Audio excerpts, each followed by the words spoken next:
Trastorno de ansiedad generalizada. Así se llama la voz que vive en mi cabeza, que me dice que todo puede salir mal, que la muerte está a la vuelta de la esquina. Quienes vivimos con esto, hablamos poco sobre lo que nos pasa, si tiene que ver con nuestra salud mental. Tenemos miedo del prejuicio, de la mirada del otro, de que nos traten diferente. Si yo les hablo de ansiedad, ¿qué es lo que esa palabra significa para ustedes? ¿Qué les trae? Generalmente ansiedad, yo por lo que entiendo por ansiedad, es esa necesidad imperiosa de que algo pase o que no pase en realidad. Sí. Pero es algo que es muy difícil de controlar, un sentimiento que a uno le resulta muy difícil de controlar, por lo menos esa es mi definición. En mi caso, lo que yo pienso de la ansiedad, lo que me llevó a conocerla también, es como ver las cosas a futuro. Pensar en lo que puede pasar. En lo bueno, en lo malo, y que de un momento para otro no lo podamos controlar y estemos pensando continuamente en qué va a pasar, qué no va a pasar, si nos puede afectar, si no. Y entonces vivimos con ese martirio sin querer. Y eso se transforma a veces en pánico también, en una crisis de pánico, en la sensación de que te vas a morir. Sí, lo que pasa es que yo no sé qué es lo que te lleva de una cosa a la otra, en realidad. Yo conocí los ataques de pánico con 25 años, era el año 95, ¿no? Yo nunca había escuchado hablar de ataques de pánico y coincidió también con una época muy intensa de mi vida. Yo en aquel momento era un tipo que estaba todo el día con el tema de la banda de rock, estaba siempre pensando en eso, metido en eso, y un día siento esa ansiedad, como bien decías vos, pero no era la misma ansiedad de siempre. Era algo que ahí no podía controlar realmente. Y sobre todo creo que la primera sensación era la sensación de muerte súbita. Sentías que te ibas a morir. Eso es lo primero que sentí, porque además decís, ¿por qué me siento así? Entonces empezás a buscar vos explicaciones. Estoy teniendo un infarto, tengo un tumor en la cabeza, me van a raptar los extraterrestres, o sea, varios pensamientos al mismo tiempo, hasta que a mí lo que me pasó, que fue lo que me hizo un poco un clic, cuando yo ya tuve, no sé, el 10º ataque de pánico, era que la muerte no llegaba más. Y eso fue un poco lo que a mí me hizo cambiar un poco la perspectiva de eso que me estaba pasando. ¿Y vos también te acordás, Nahuel, de un momento como específico? Sí, 19 de marzo del 2020. Con fecha y todo. Con fecha. Fue mi primera crisis de pánico. Tampoco había sentido para nada lo que era una crisis de pánico ni nada. También sentía esa ansiedad, pero no era como la ansiedad de siempre. Me sentía nervioso también, pero o sea, la ansiedad puedes sentir por un viaje, que mañana te vas de viaje y te sentís como ansioso por irte, pero era diferente. Y digo, serán nervios, había estado tomando más de tarde ese día y no encontraba el porqué.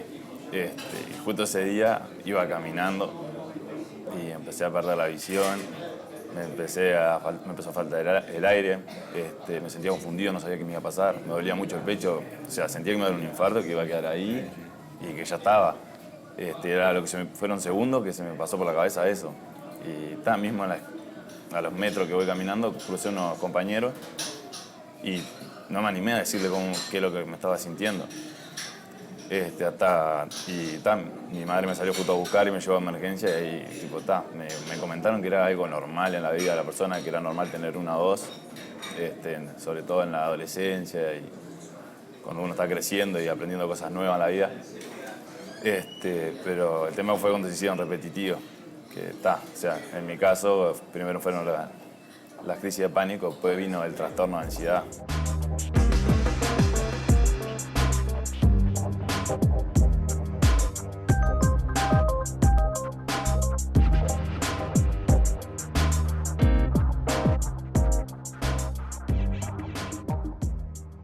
Si tuviéramos que explicar qué es la ansiedad.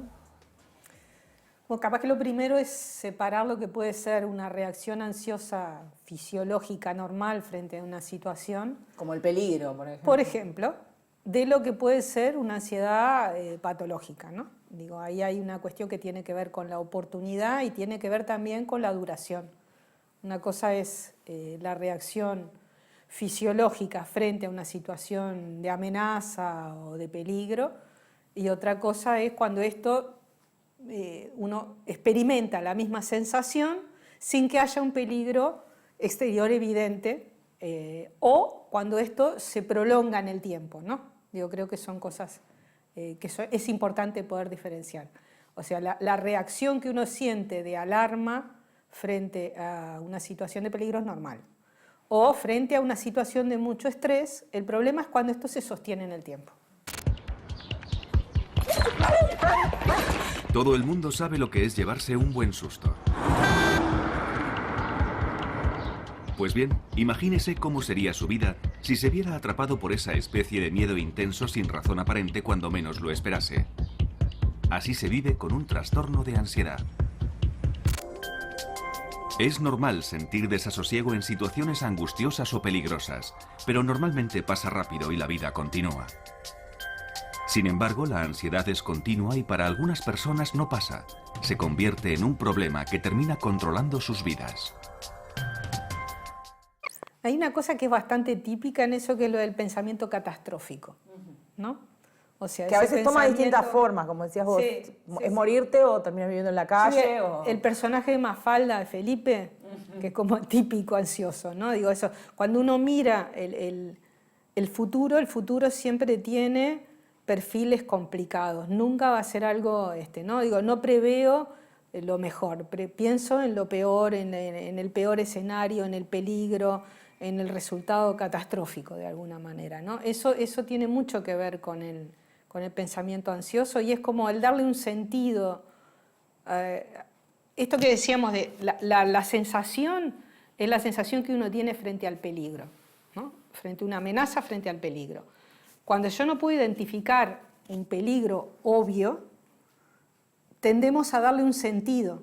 Y el sentido muchas veces puede tener, o sea, hay gente que habla, por ejemplo, me di cuenta que iba a pasar algo malo porque sentí tal cosa, ¿no? O tuve un sueño que... Ese tipo de cosas que es de alguna manera adjudicarle un sentido a lo que es una sensación, una vivencia determinada, que no necesariamente tienen que ver con eso, ¿no? Por eso digo, hay un contenido del pensamiento, un tono de pensamiento, una tonalidad de pensamiento que va siempre a lo catastrófico, al peligro, a lo pesimista, ¿no? A buscar prevenir eso que va a pasar.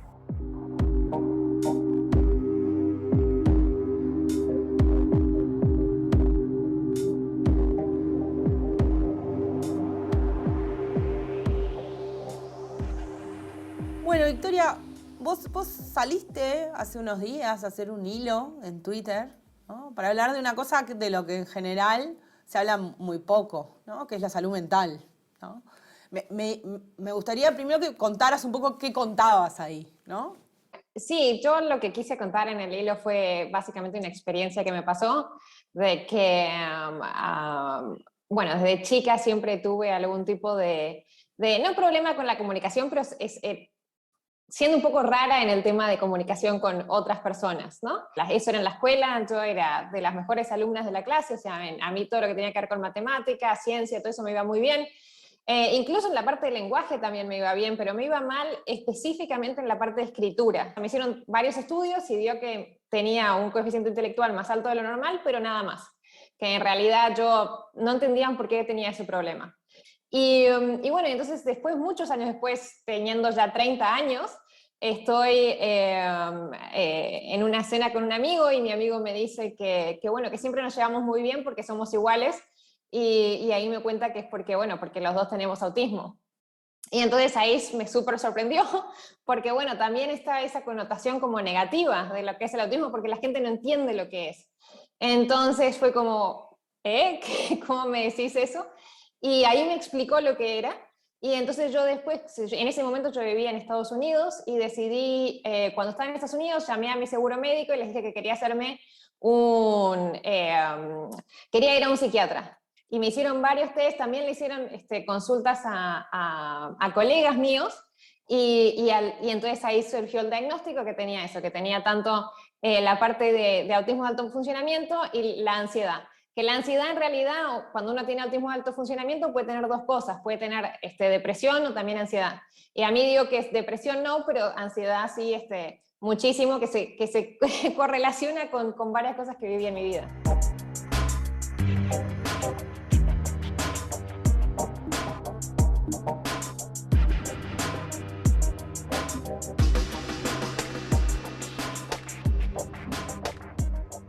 ¿Vos sabías lo que era el trastorno generalizado de ansiedad antes de que te dieran un diagnóstico? ¿Habías escuchado alguna vez? No, o sea, había escuchado de la ansiedad y me lo habían dicho muchísimas veces a mí, como habla y todo eso, me decían, no seas ansiosa, no seas ansiosa.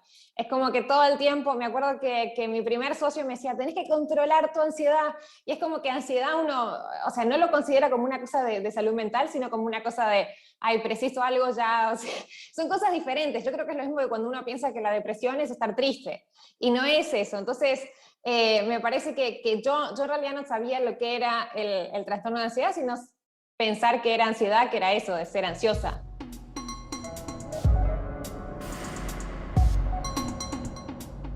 La ansiedad igual, todos tenemos ansiedad, ¿no?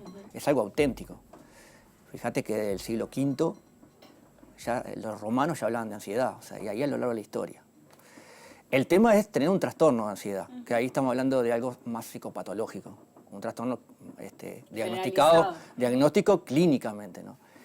Ahora, la ansiedad, que a veces sin llegar a un diagnóstico, sí hay una carga genética, como todas las patologías, ¿no? Y hay una carga contextual. Los padres, muy difícil que los padres no sean responsables, y digo responsables desde el punto de vista psíquico. El hogar tiene una continentación que muy pocos lugares tienen, ¿no? La familia. Eso no ha cambiado a lo largo de la historia de la humanidad. Si bien ha cambiado la modalidad familiar, pero la continentación donde el niño crece, eso no ha cambiado.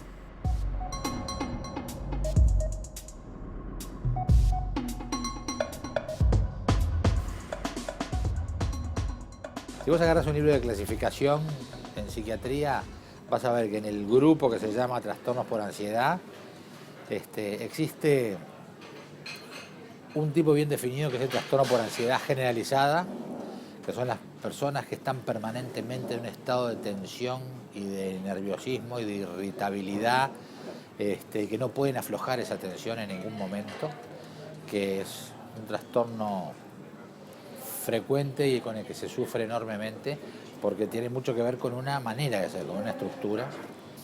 Y después está lo que hablábamos inicialmente, el trastorno por pánico, que son personas que inesperadamente, sin una causa que lo desencadene, tienen de pronto como una especie de tormenta del sistema nervioso vegetativo en la cual sienten que están por morir o que van a enloquecer o que se van a desmayar y sienten que no pueden respirar, tienen palpitaciones cardíacas, temblor, hormigueos, etcétera, etcétera. Una experiencia muy, muy penosa y frecuente. Porque en el momento que te pasa eso sentís que te estás muriendo. Hay un momento que vos sentís que te estás ahogando en el océano y cualquier tablita, cualquier hojita que aparezca, de esa te agarrás. El tema es, para mí por lo menos era no tener una explicación lógica de qué era lo que estaba pasando. Porque además en un momento se parecía a una sensación muy, muy parecida a cuando estás pasado de repente de cocaína, ¿entendés? Pero no había consumido. Entonces, como una cosa como de que se te prenden un montón de luces juntas y en realidad no está pasando nada que explique por qué. No estaba pasando absolutamente nada. Y de hecho otra cosa que te pasa es que a veces sentís hasta una cierta paranoia porque decís, aquel sabe lo que me está pasando. Y no, aquel estaba en la suya. Fue, en mi caso, yo cuando ya sentí que no podía más con eso, me acuerdo sí que fui a despertar a mi vieja, yo vivía con mi madre y con mis abuelos. Le dije lo que me estaba pasando y sobre todo lo que me parecía lo más importante de ese transitar era el sentir que me iba a morir, pero que la muerte no llegaba. Porque si por lo menos llegara la muerte, bueno, decía, bueno, esto tiene un fin. Como una cosa que se eterniza. Exacto. Y bueno, mi madre me dice, bueno, mañana vas a hablar con mi psiquiatra. voy a hablar con este doctor de mi madre, porque ya te digo, había algo de lo que sí me había dado cuenta, que no me estaba pasando nada físico. Y en una hora este señor cambió mi vida, con una explicación que me dio de estos ataques de pánico que eran nuevos, pero este hombre, por el nivel académico en el que estaba, ya los venía estudiando, y me dijo cuáles eran las dos cosas que podía hacer. Una era empastillarme, y después de ahí seguir empastillado toda la vida. La otra, tomar las riendas de mi vida. Yo elegí la segunda opción, y nunca tomé un medicamento para nada, y de hecho salí solo de eso. Les presentamos a un joven artista uruguayo que nos habla de su arte y de vivir la discriminación por su condición sexual. No te muevas, estás en Cámara Testigo. Pues en definitiva, la ansiedad se debe a una desregulación del sistema de respuesta al peligro que todos tenemos. Es como que sentís peligro cuando no hay peligro. Exactamente. Todos los seres humanos, y te diría que todos los seres vivos, o casi todos, tenemos en nuestro sistema nervioso un sistema de alarma que nos advierte cuando estamos en peligro. Y cuando ese sistema se activa, ocurren dos cosas. Hay una respuesta física que nos prepara para la huida o la lucha. Nos pone como en alerta. Exacto. Y hay una respuesta psíquica que nos pone vigilantes, tensos, etc. Y de eso depende en buena medida la supervivencia de cualquier ser vivo. Porque si no tenés un sistema de registro frente al peligro... ¿Qué le pasa al cerebro cuando uno tiene miedo? Le pasan muchas cosas. Nosotros podemos pensar primero en que cuando nosotros tenemos miedo necesitamos actuar y necesitamos defendernos de lo que sea que nos está amenazando. Entonces hay regiones del cerebro dedicadas específicamente a eso, a modular los mecanismos de defensa. La amígdala y el núcleo de la estría terminal, que son regioncitas del cerebro que pertenecerían a lo que es el sistema límbico. El tema es que nosotros, los humanos, también tenemos una parte emocional. Sabes que tenés ansiedad, que sufriste un ataque de pánico. Y eso todo involucra emociones en nosotros. Y ahí ya está en juego la corteza cerebral. O sea, las regiones del cerebro más desarrolladas en nosotros, primates y humanos. El estímulo, que históricamente era un animal salvaje y que hoy en día es más parecido a un coche de carreras, llega al cerebro a través de los ojos, y la respuesta se coordina en una parte del cerebro conocida como amígdala. Esto activa la parte pensante del cerebro, la corteza prefrontal. A la vez, la célula más primitiva del cerebro se acciona provocando la ansiedad y por consiguiente la respuesta de lucha o huida. Cuando uno tiene, por ejemplo, trastorno de ansiedad generalizado o está sufriendo una crisis de pánico, también lo que ocurre es que se activan esas zonas que vos decías, pero en realidad efectivamente no hay un peligro concreto en el exterior, ¿no? Es como, corregime, por usar un término capaz muy informal, pero es como si estuviera algo roto, ¿no? Como si hubiera una alarma rota. Sí, sin duda. Hay una sobreactivación de esas regiones. Yo creo que viene por el lado de que a veces sí sufriste un evento complicado, traumático, no sé, un accidente de tránsito, y algunas señales del ambiente te lo recuerdan. No sé, tiran un chasquibún y vos pensás que es el ruido del auto que chocó. Acá en Estados Unidos estudian mucho a los veteranos de guerra, porque hay por el estrés postraumático. Exacto, y ahora estoy hablando de estrés postraumático. Y sí, decís bien, hay algo roto, hay algo que hace que estas regiones estén sobreactivadas en situaciones que no son de peligro. Y no sabemos por qué. Pero cuando se padece un trastorno de ansiedad, el aumento del ritmo cardíaco puede activar la ruta hacia la amígdala, que a su vez activará la ruta a la parte pensante del cerebro, donde se malinterpretará como el comienzo de un infarto. Por eso se siente ansiedad y el ritmo cardíaco se acelera y las rutas se activan. Es un círculo vicioso que termina en el ataque de pánico que se estaba intentando evitar a toda costa. La terapia cognitiva del comportamiento actúa desde la corteza prefrontal hacia abajo para neutralizar las rutas afectadas por los trastornos de ansiedad. Una parte de dicha terapia es aprender a conocer los síntomas y romper el ciclo de ansiedad antes de que éste se produzca.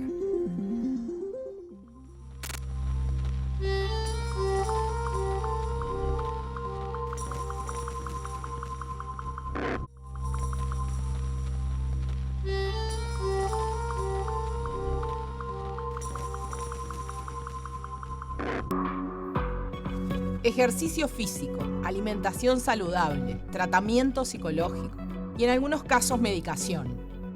La ansiedad puede ser una enfermedad crónica, como la diabetes o la hipertensión.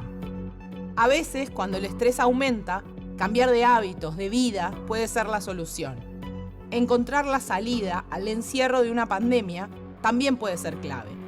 Esa salida para mí fue correr. Y lo otro que pasa, no sé si a ustedes les pasó, que después que tenés el primero, empezás como a sentir que está viniendo, ¿no? Lo que genera como un estrés extra, ¿no? Esa cosa como de, esto que me está pasando se parece al principio de lo otro. Es que me parece que, vos corregime, yo me equivoco, vos a partir de ahí, porque vos tenés el primero, que pasó y ya está. Cuando tenés el segundo, te pasás todo el día esperando que venga el tercero. Entonces, tu vida vivís en función de cuándo vas a volver a tener esa sensación. Y que además te puede aparecer en cualquier lugar, porque puedes estar pasando el mejor momento de tu vida, que de repente flip, baja eso como un rayo y te invade totalmente.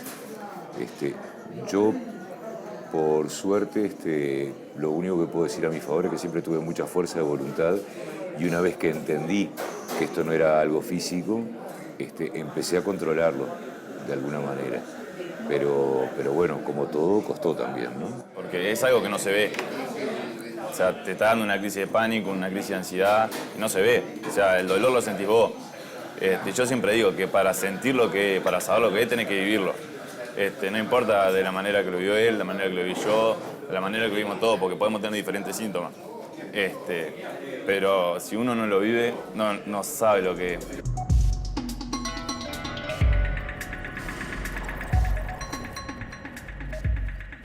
Te deja condicionado. El que tiene una crisis de pánico casi siempre desarrolla lo que se llama una ansiedad anticipatoria, lo que significa que después estás esperando, midiendo si no tienes alguna señal de que se te está por repetir ese malestar. Y eso muchas veces lleva a tener conductas evitativas, a quedarse en la casa, etcétera, etcétera. Muchas personas con crisis de pánico desarrollan de un modo secundario lo que se llama una agorafobia, que en realidad el término en su origen histórico es el temor al ágora o la fobia al ágora, a la plaza, a los lugares. Pero en realidad yo te diría que es el temor a salir de la casa, el temor a alejarse de la casa o los lugares donde te sientas seguro. Que puede ser de repente tu casa, el auto, si vas a, en fin. Y que a veces puede ser un trastorno grave, porque hay personas con agorafobias graves que realmente no pueden salir más de su casa y tienen que dejar de trabajar, jubilarse, etc.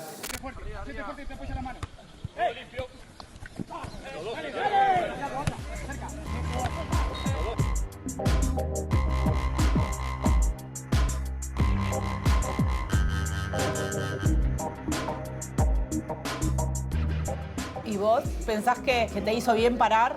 ¿Que cambió un poco lo que pasaba?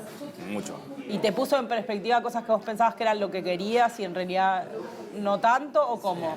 Sí, o sea, me llegó a preguntarme más bien qué era la vida, porque a mí me tocó con 18, 19 años. O sea, estaba planteado en el sueño de camino del fútbol nomás y no pensaba otra cosa. A mí me había dejado de estudiar. A mí me vinieron más bien por carga emocional, había tenido unos sucesos, había perdido a mi abuela, un amigo en unos meses ahí, y fue en marzo, y febrero y enero no son meses que me gusten mucho por fechas también, más o menos por esos temas. Y venía de un mal momento en el fútbol, normal, o sea, como le pasa a todo, y como que no lo supe aguantar. Y bueno, mi caso fue bastante particular, o sea, cómo yo lo expresé fue una despedida para mis compañeros de Torque. Hice un post en Instagram y sí, me acosté a dormir una siesta que me acosté medio disgustado. Cuando te despertaste tenías explotado el teléfono. Cuando me desperté, digo, ¿y esto? Y fue tipo, mucha Porque gente... en el fútbol se habla muy poco de salud mental. En el fútbol se habla poco de salud mental y el futbolista tiene mucha presión. No es fácil que a veces hacerte que una persona te dice algo y vos te lo tomás mal o te afecta. Hacerte que estén 70.000 personas en un estadio gritándote cosas por un error.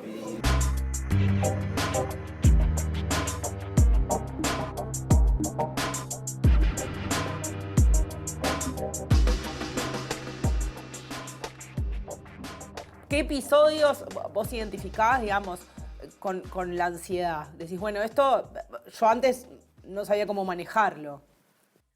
Sí, la ansiedad, muchísimas cosas. O sea, cosas básicas, ¿no? Como el hecho de tener la casilla con mails, ¿no? Que tiene que estar siempre en cero. Sentir ansiedad cuando no puedo. Que eso es algo bastante básico, me parece que es un poco más de ansiosa, pero ansiedad en el sentido de que sí lo viví, por ejemplo, el año pasado, de sentirme mal en serio, de sentir que, o sea, hasta que tenía dolores en el pecho, que el corazón me empezaba a latir súper rápido, que nunca me había pasado en la vida, y bueno, y fue eso. Y ahí también vi que a mí me pasó con los aviones. Yo tuve una mala experiencia en un avión, y a raíz de ahí, cada vez que yo estaba en un avión y sentía un poquitito de turbulencia, me recordaba esa experiencia que había tenido, y la ansiedad me iba... o sea, de sentir el corazón que latía súper rápido, que no podía respirar bien y todo eso. Y bueno, y yo pensaba que era algo normal de tener miedo en el avión, no pensé que era una cuestión de la ansiedad. Yo en el 2012 fundé ChipSafer, que es una plataforma para monitorear animales de forma remota. Entonces le ponemos un collar a los animales que transmite información de posición y de movimiento de los animales. Entonces el productor rural entra en una laptop o en un dispositivo móvil y puede saber los animales en dónde están en todo momento. Es más que nada para el tema de robo de ganado. Hay condiciones de vida que de alguna manera favorecen el desarrollo de cuadros de ansiedad. Eso sí, pero por eso decía también que hay algo ahí que uno puede ir regulando. Las condiciones de vida hay cosas que podemos elegir y hay cosas que no, pero hay muchas que sí podemos, ¿no? Digo, la pandemia no la podíamos elegir y afectó bastante y sigue afectando, ¿no? Siempre decimos, pero de alguna manera la actual ola de la pandemia tiene que ver con los efectos en la salud mental, ¿no? Tanto a nivel de la ansiedad o de síndromes depresivos también. Pero hay otras cosas que sí podemos de alguna manera regular con respecto al estrés, ¿no? Entonces digo, sí, tiene que ver con las condiciones de vida, tiene que ver con algunas cuestiones que son bastante típicas de la vida actual. A modo de ejemplo, las horas de sueño, ¿no? Digo, las horas de sueño de la humanidad han ido bajando. Y no porque el organismo requiera menos horas de sueño, sino porque de alguna manera la organización de la vida diaria, de la vida cotidiana, la organización social también ha cambiado en relación a eso, el uso de pantallas en la noche, digo, todo ese tipo de cosas que de alguna manera afectan los ritmos biológicos y eso también incide en el bienestar físico y psicológico y incide en la predisposición a presentar determinados cuadros.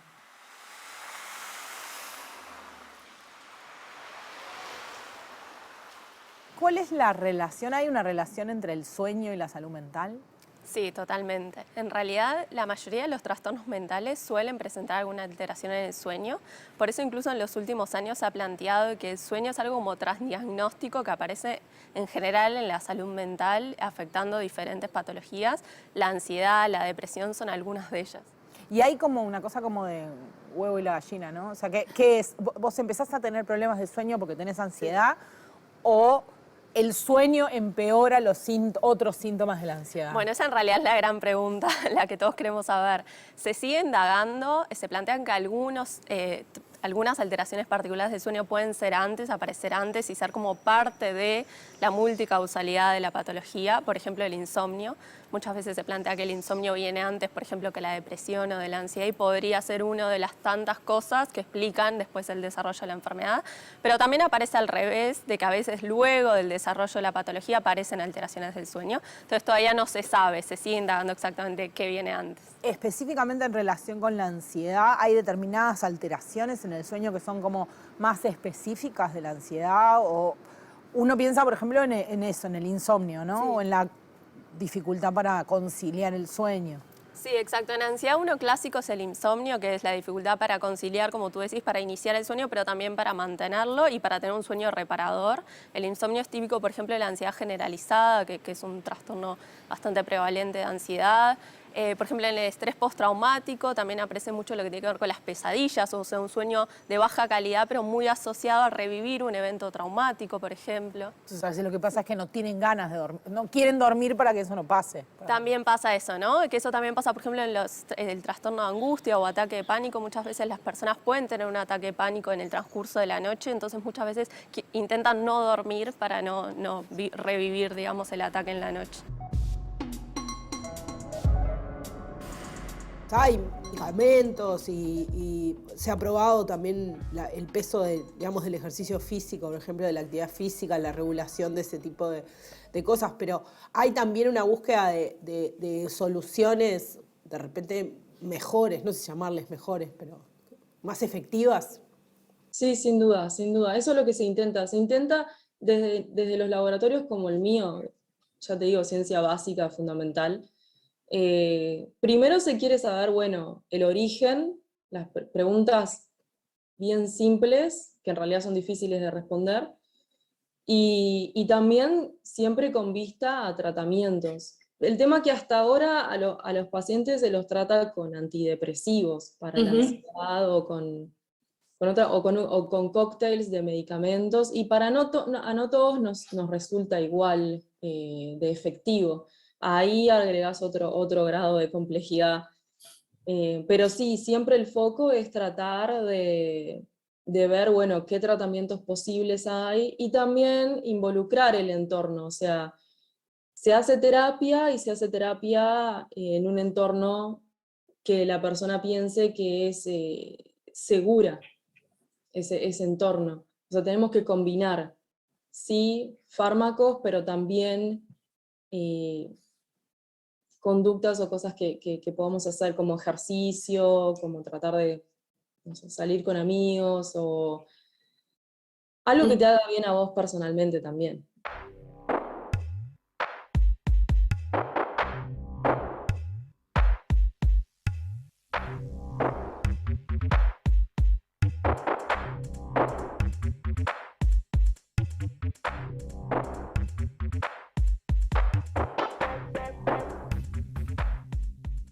¿Ha habido en los últimos años un aumento del trastorno de ansiedad entre los uruguayos o en el mundo? Sí, sin duda, en relación con la epidemia o la pandemia del COVID, que ha provocado un aumento importante de las personas que padecen trastornos de ansiedad o síntomas de ansiedad. De todos modos, igual la ansiedad es un tipo de patología que es enormemente frecuente, probablemente sea el trastorno más frecuente en la medicina. La ansiedad y la depresión van unidas como un cuerpo sólido y su sombra. Tanto que cuando uno ve a un paciente con una depresión, una de las categorías diagnósticas que tiene que aclarar es si es con o sin ansiedad. La mayor parte de las veces es con ansiedad. Y los tratamientos, la mayor parte de los medicamentos antidepresivos además son buenos ansiolíticos. La mayor parte, no todos. Y para el tratamiento de trastornos por ansiedad más o menos serio, lo que se usa son remedios que en la cajita dicen antidepresivos. ¿Se puede pensar en trabajar, digamos, que la regulación del sueño termine teniendo un impacto en la mejora de la calidad de vida y de la salud mental? O sea, ¿se puede trabajar desde un punto de vista capaz más conductista sobre el sueño? Sí, sí, totalmente. Incluso muchas veces lo que pasa es que en algunas patologías, por ejemplo depresión es una de ellas, las alteraciones de sueño son de los síntomas que permanecen incluso cuando la persona ya mejoró y ya hubo una remisión de los otros síntomas. Entonces sí, es como un punto clave trabajar en el sueño porque ayuda a mejorar el desarrollo, el transcurso de la enfermedad, pero también después la calidad de vida. Y para trabajarlo hay desde lo que son psicofármacos, por ejemplo las benzodiazepinas, que son ansiolíticos clásicos, son hipnóticos, sedantes. También hay otros psicofármacos hipnóticos. Desde el punto de vista psicológico se puede trabajar, por ejemplo, en lo que es la psicoeducación, de trabajar, bueno, por qué, por ejemplo, tengo ansiedad, en el caso, por ejemplo, de trastornos de ansiedad, y cómo bajar la sintomatología de ansiedad y que eso lleve, por ejemplo, a una mejora en el sueño. Después tenemos las clásicas de, bueno, los cuidados de los estimulantes, obviarlos en la noche, las pantallas.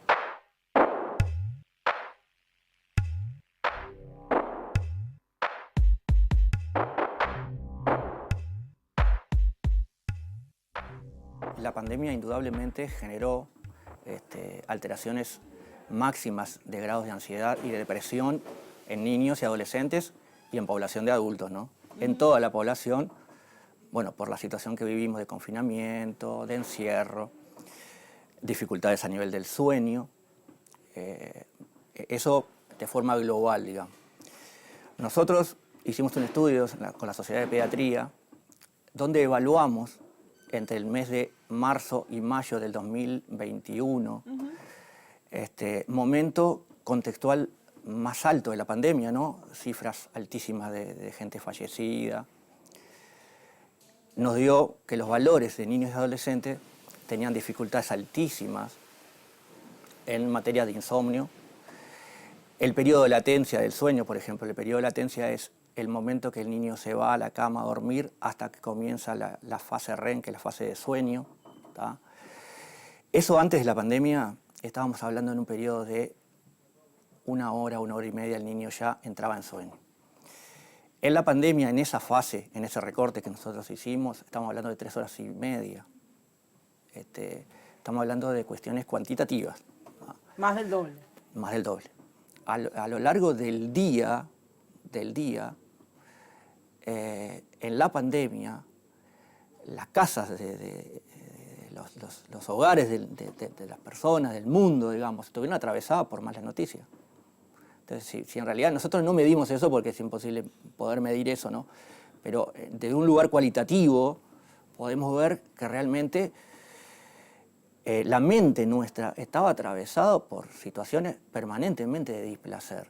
Como que la muerte estaba más presente en el discurso, digamos. En el discurso y en la vivencia, ¿no? En el discurso y en la vivencia. O sea, la vivencia que nos lleva a que niños que perdieron a sus abuelos, no solamente que estaba el riesgo, que sí, no solamente la distancia del no poder verlos, ¿no? Estamos hablando de los picos más duros de la pandemia. Entonces, claro, el miedo aparece cuando vos tenés noticias negativas. El cerebro, es una cuestión neurocognitiva, se empieza a impregnar de lo negativo. La información que tú le cargas es una información negativa y que tiene que ver con la vida o la muerte, nada más ni nada menos, ¿no?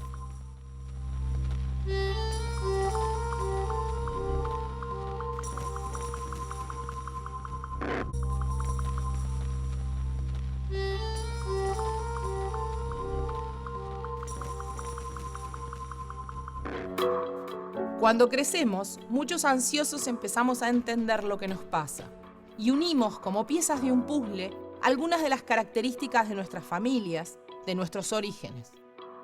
Entendemos que esos miedos que tenían en nuestro entorno se parecen mucho a lo que nosotros sentimos ahora. Te hago una pregunta. ¿Los animales sufren de trastornos de ansiedad? ¿O es una cosa puramente humana?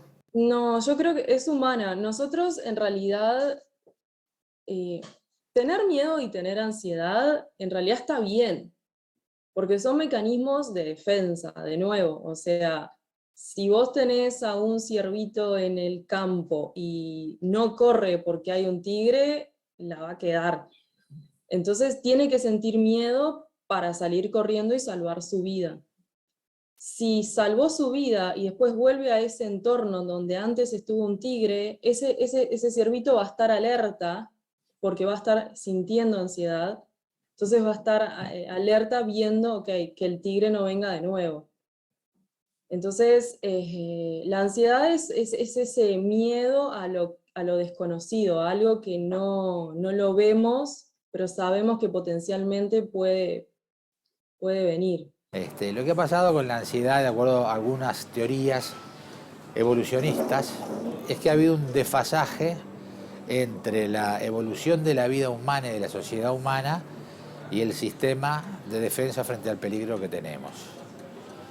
El hombre primitivo y no tan primitivo tenía fundamentalmente que defenderse de los depredadores, de los rivales de otras tribus o de la misma tribu, de los del clima, etc. Y entonces el sistema que tenemos de respuesta frente al peligro es muy físico.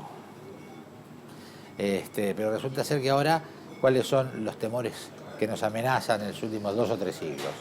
El temor al desempleo, el temor a que nos cancelen de las redes sociales, el temor a que no nos acepten. No olvidemos que la vida en la colectividad, en la tribu, es parte de un instinto natural esencial del ser humano. Los seres humanos Somos gregarios. Somos gregarios, pero somos gregarios, es una cuestión de vida o muerte. Como que tenemos un estrés físico a un dolor más de tipo emocional. Exacto.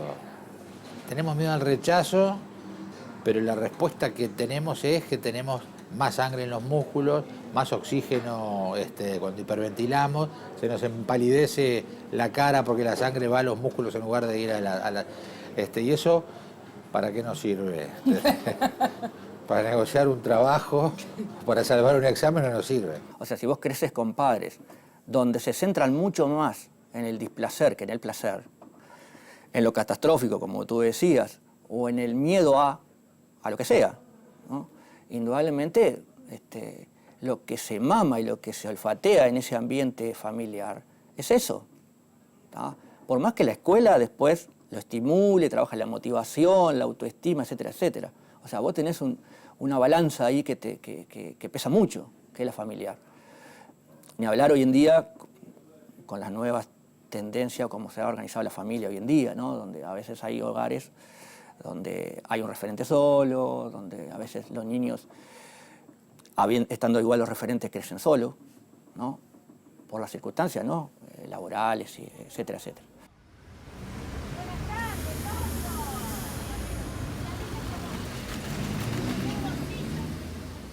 Digamos, hay familias de ansiosos que procesan, digamos, digamos, el peligro o los miedos de esa manera. Los estudios familiares muestran 2 cosas. Que para ciertos tipos de trastorno de ansiedad, por ejemplo para el pánico, hay un componente genético de predisposición. Pero para todos los trastornos de ansiedad puede haber un factor de condicionamiento por las experiencias de la infancia.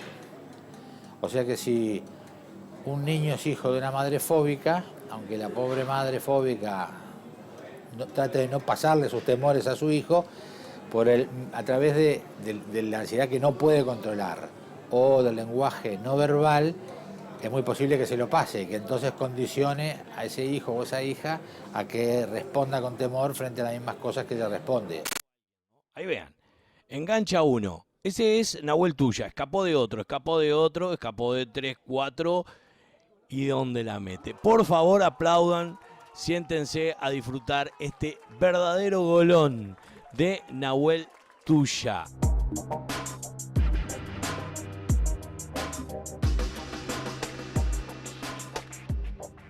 También la pasé muy mal durante la crisis, pero o sea, me llevó a dejar el fútbol y me llevó a tener cierta madurez que no la tenía. O sea, tomar mejores decisiones, así sea, por cualquier cosa, por comprar algo, por lo que vaya a decir, por si tengo que ir a entrenar o no, sino que pensaba futuro, pero pensaba por mi bien.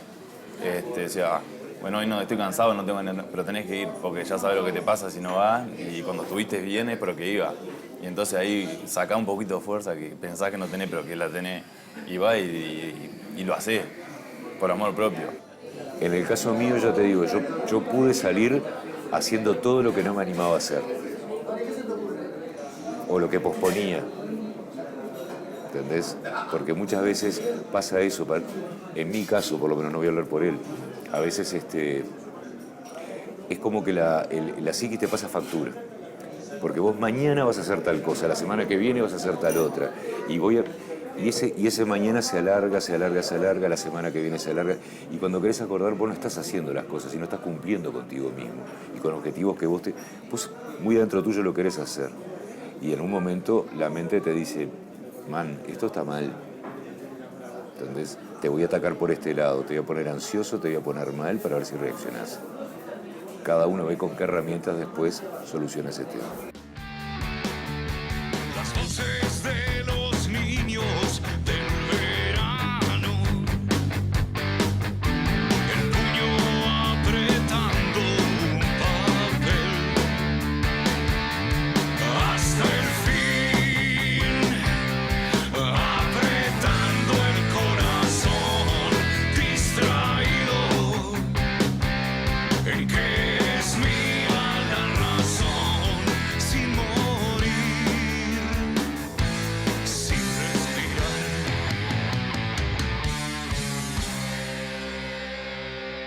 Y que después, bueno, hablando con otros emprendedores, vi que también les pasaba lo mismo. Y entonces me dieron consejos de cómo lidiar con eso. Y todos me empezaron a decir lo mismo, salí afuera. Algo tan básico, ¿no? Que vos decís, ¿cómo es que una psiquiatra no puede decir algo tan básico como, toma aire, salí de tu cuarto, andá afuera, toma aire, salí a caminar? Y bueno, salí a caminar a las 11 de la noche con un amigo que me dijo, mira, estoy por ahí, te acompaño, puede ser que la estés pasando mal. Y eso fue como, es increíble como algo tan sencillo me ayudó muchísimo. Y ahí empecé a caminar todos los días, 10 kilómetros por día, y la verdad que se me fue la ansiedad y no la volví a tener.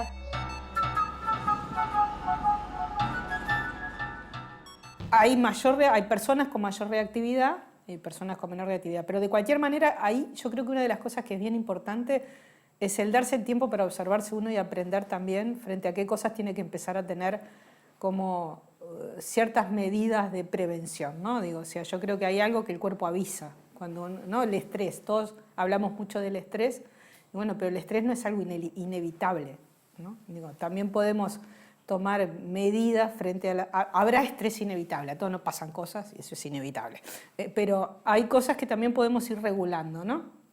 Y hay hábitos de vida que ayudan también a la regulación. A modo de ejemplo, el tema de dormir bien, de la cantidad de horas necesarias, hábitos de vida saludables, el hacer ejercicio, sobre todo en la mañana o a primeras horas de la tarde, en forma regular, ¿no? Un día voy, me mato y después paso 2 semanas sin hacer nada, ¿no? Tenerlo incorporado como algo que forme parte de la vida, ¿no? O determinado tipo de actividades también creativas, expresivas, digo, o sea, poder dar espacios para otras cosas, ¿no? Digo, típicamente hay algunas actividades, o sea, el incorporar, más allá de que hay abordajes terapéuticos que lo incluyen, todo lo que tiene que ver con meditación, mindfulness, diferentes tipos de técnicas de relajación, de respiración. Digo, esas son cosas que se pueden aprender y se pueden incorporar a la vida, ¿no? Digo, y que ayudan como a que no sea inevitable la reacción intensa frente a determinados eventos. Más allá de que existen trastornos que requieren otro tipo de abordajes, ¿no? Como farmacológicos, por ejemplo. Farmacológicos y psicoterapéuticos, ¿no? En general el abordaje de los trastornos por ansiedad se hacen una combinación de técnicas terapéuticas que incluyen el abordaje farmacológico y el abordaje psicoterapéutico. Da mejor resultado, digo, la integración. Sí. El ataque de ansiedad o el ataque de pánico puede llegar a ser una excelente herramienta para la madurez de una persona. Una excelente herramienta para la madurez de una persona. Las cosas depende de cómo las tomes y cómo las gestiones.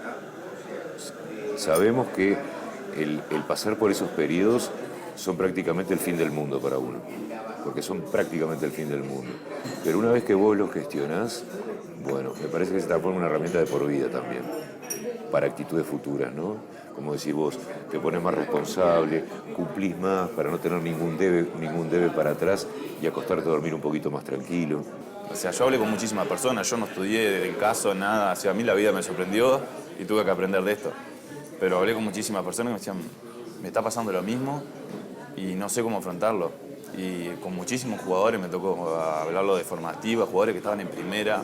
¿Cuándo saliste a hablar del tema? Después de que lo leí.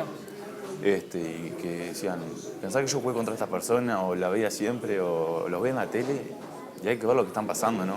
Y situaciones peores que la mía. O sea, la mía fue una más, pero peores. Y personas que estaban hace 20, 30 años con esto y decían, no puedo salir, no sé cómo podés hacer vos.